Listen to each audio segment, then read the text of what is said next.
विद्यार्थियों नमस्कार।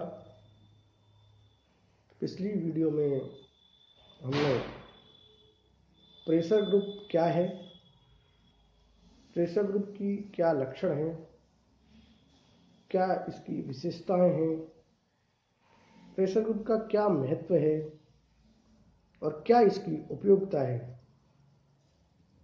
इसके बारे में बताया था। पुनः इसे संक्षिप्त रूप से दोबारा देखते हैं। विद्यार्थियों, चूंकि विदित है प्रारंभ में प्रेशर ग्रुपों को, दबाव गुटों को, प्रभावक गुटों को तुच्छ निगाह से देखा जाता था, हे की दृष्टि से देखा जाता था, परंतु वर्तमान डेमोक्रेसी में, लोकतंत्र में इन्हें लोकतांत्रिक प्रक्रिया का एक अभिन्न अंग माना जाता है, इन्हें जरूरी समझा जाता है, जिसके कारण कि ये शासन और सत्ता पर एक निश्चित मात्रा में अंकुश लगाकर शासन की भागीदारी में एक महत्वपूर्ण भूमिका को अदा करने लग गए हैं।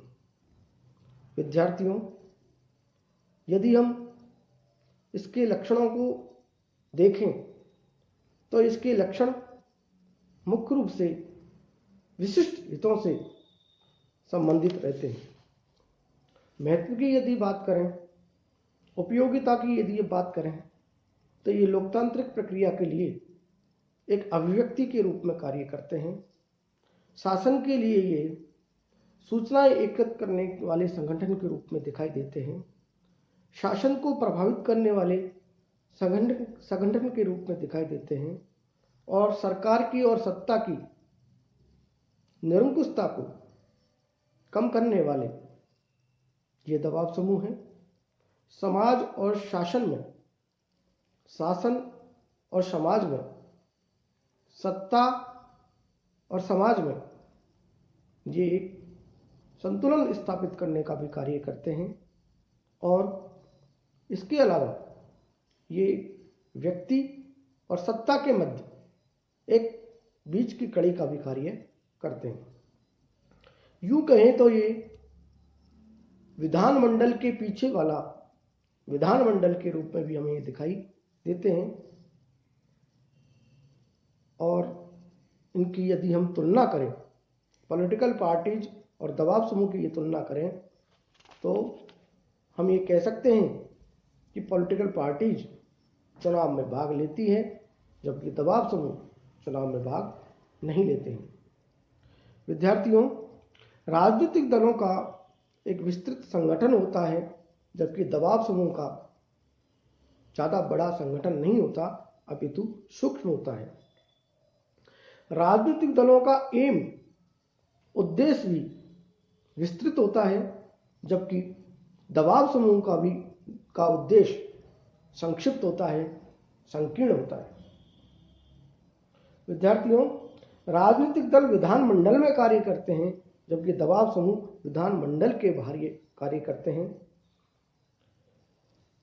अब मेरे मित्रों, विद्यार्थियों, प्रभावक गुट और दबाव समूह और हित समूह, इन सभी को प्राय एक समझ लिया जाता है, परंतु प्रभावक गुट और दबाव समूह को एक कहा जाना तो ठीक है, परंतु हित समूह और दबाव समूह में थोड़ा बहुत अंतर जो दिखाई देता है वो इस प्रकार है कि दबाव समूह और हित समूह एक ही सिक्के के दो पहलू हैं और दोनों में जो अंतर है वो एक सैद्धांतिक महत्व का है।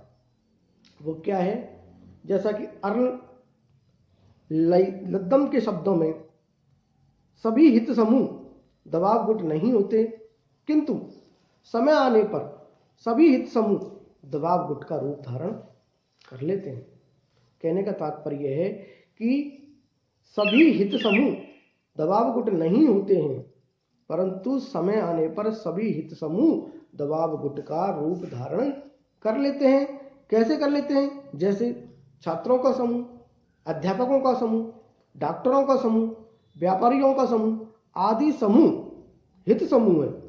और क्योंकि वे अपने हितों का प्रतिनिधित्व करते हैं, किंतु ये हित समूह जब राजनीतिक निर्णय को प्रभावित कर देते हैं तो ये दबाव गुट की श्रेणी के अंतर्गत माने जाते हैं।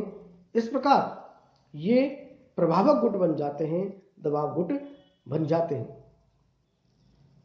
जब हित समूह के हित संकट में होते हैं अथवा जब इन्हें कतिपय स्वार्थों की प्राप्ति करनी होती है तो ये सक्रिय बन जाते हैं, अन्यथा ये हित समूह के रूप में ही निष्क्रिय बने रहते हैं। विद्यार्थियों, अब हम चर्चा करते हैं दबाव समूह के तरीके क्या क्या होते हैं जिसके कारण ये शासन की नीति को प्रभावित करते हैं। पहला, प्रचार प्रसार के साधन। विद्यार्थियों, ये दबाव गुट अपने उद्देश्यों की प्राप्ति के लिए जनता में अपने पक्ष में सद्भावना का निर्माण करने के लिए तथा विधायकों के दृष्टिकोण को अपने पक्ष में करने के लिए विभिन्न दबाव समूह प्रेस, समाचार पत्र, radio, television, internet, Facebook, Telegram, WhatsApp group, अन्य ग्रुपों के माध्यम से जितने भी अब ये इलेक्ट्रॉनिक मीडिया है उसका सहारा लेते हैं, उपयोग करते हैं और प्रचार प्रसार के साधनों के द्वारा सरकार की नीति को प्रभावित करने की कोशिश करते हैं। विद्यार्थियों, इसके अलावा इसका जो दूसरा तरीका है वो है आंकड़े प्रकाशित करना।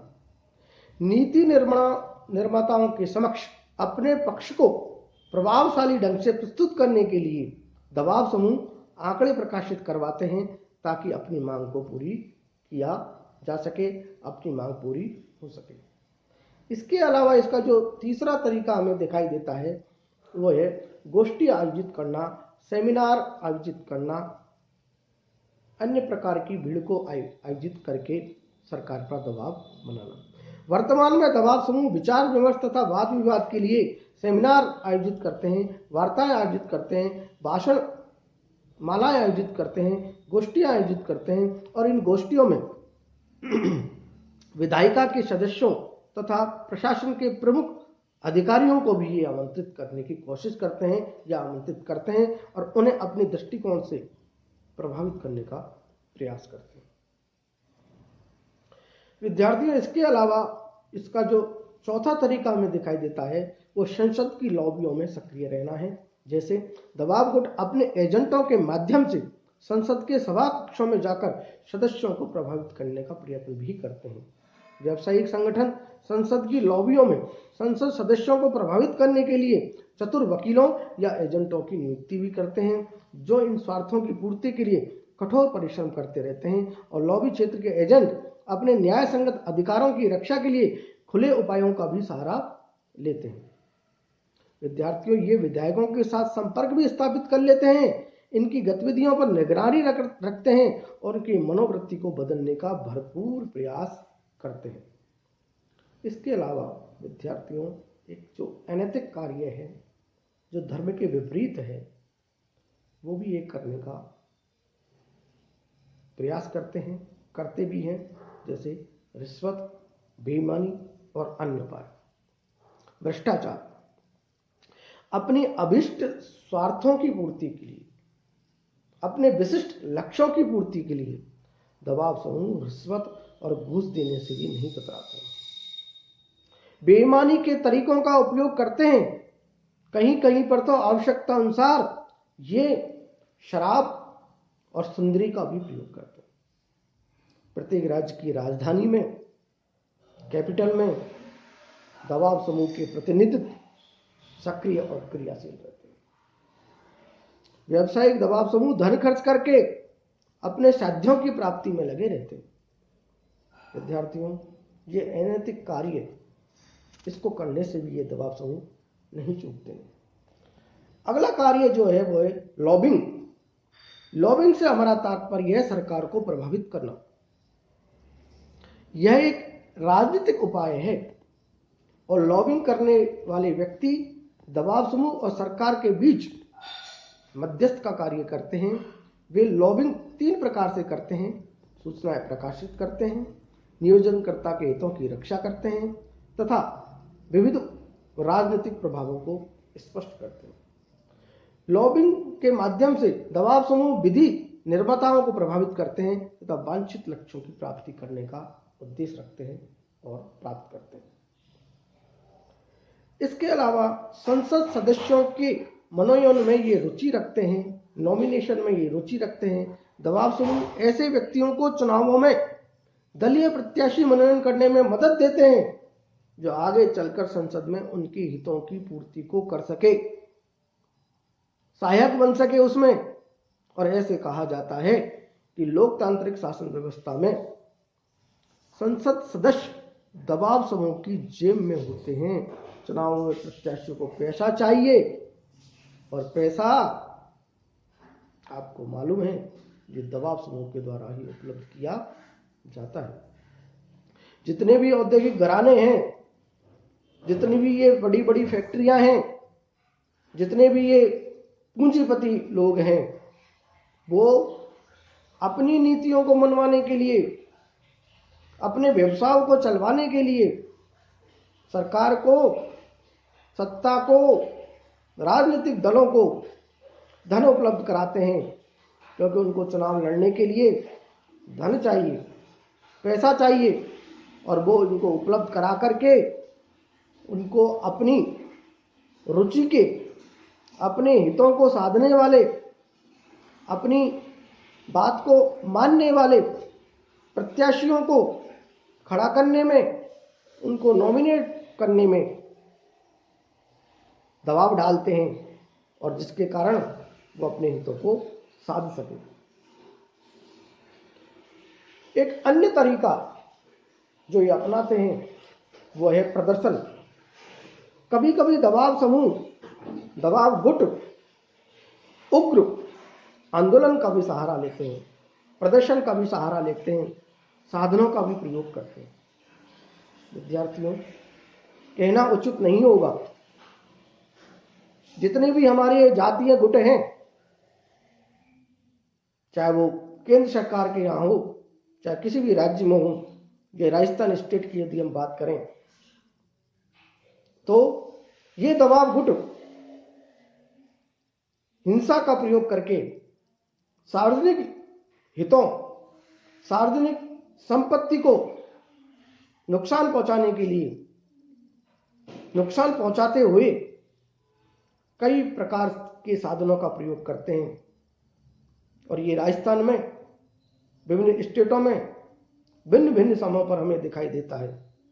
इस प्रकार ये हिंसात्मक प्रदर्शन करके सरकार पर दबाव डालकर अपने हितों को साधने का भरपूर प्रयास करते हैं और कभी कभी ये अपने लक्ष्य की पूर्ति करने में सफल भी हो जाते हैं। लेकिन विद्यार्थियों, मित्रों, इस प्रकार के प्रदर्शन हमारी भाषा, हमारी संस्कृति, हमारे धर्म के विपरीत है और निश्चित रूप से इन दबाव गुटों को, इन प्रेशर ग्रुपों को चाहिए कि प्रदर्शन या अपनी नीति मनवाने के लिए संवैधानिक साधनों का ही प्रयोग करें और सरकार पर, शासन सत्ता पर अपनी नीतियों को मनवाने के लिए संवैधानिक साधन का प्रयोग करें। तब जाकर आज का लोकतंत्र और ज्यादा स्वस्थ और मजबूत हो सकेगा, आगे बढ़ सकेगा। लोकतंत्र की जो प्रक्रिया, लोकतंत्र की जो व्यवस्था आज हमारे यहाँ कायम है, भारत देश में कायम है, निश्चित रूप से एक स्वस्थ लोकतंत्र बचा रहेगा। विद्यार्थियों, हमें भी, हमारा भी कर्तव्य है कि हम भी समाज के हित में, देश के हित में, राष्ट्र के हित में, राज्य के हित में इस प्रकार की व्यवस्थाओं का विरोध करें और दबाव गुट यदि है, प्रेशर ग्रुप यदि है, तो वो भी संवैधानिक दायरों में होना चाहिए। ताकि आने वाले समय में ये प्रेशर ग्रुपों को और ज़्यादा हे की दृष्टि से नहीं देखा जा सके, बल्कि सरकार के लिए, शासन सत्ता के लिए एक निश्चित साधन, उपयोगी साधन के रूप में समझा जाने लगे। तब जाकर ही इस देश में स्वस्थ लोकमत का निर्माण हो सकेगा, स्वस्थ लोकतंत्र को आगे बढ़ाया जा सकेगा। मित्रों, विद्यार्थियों, दबाव समूह का जो वर्गीकरण है, प्रेशर ग्रुप का जो क्लासिफिकेशन है, वो आमंड और पॉवेल ने 4 प्रकार से बताया है। वो है संस्थात्मक दबाव समूह, और दूसरा है समुदायात्मक दबाव समूह, और तीसरा है गैर समुदायक दबाव समूह, और चौथा है प्रदर्शनात्मक दबाव समूह। इसके बारे में भी हम आगे की वीडियो में चर्चा करेंगे, बताएंगे, समझाएंगे कौन कौन से हैं, कैसे हैं, कौन कौन से दबाव समूह किन किन के अंतर्गत आते हैं। तब तक के लिए धन्यवाद।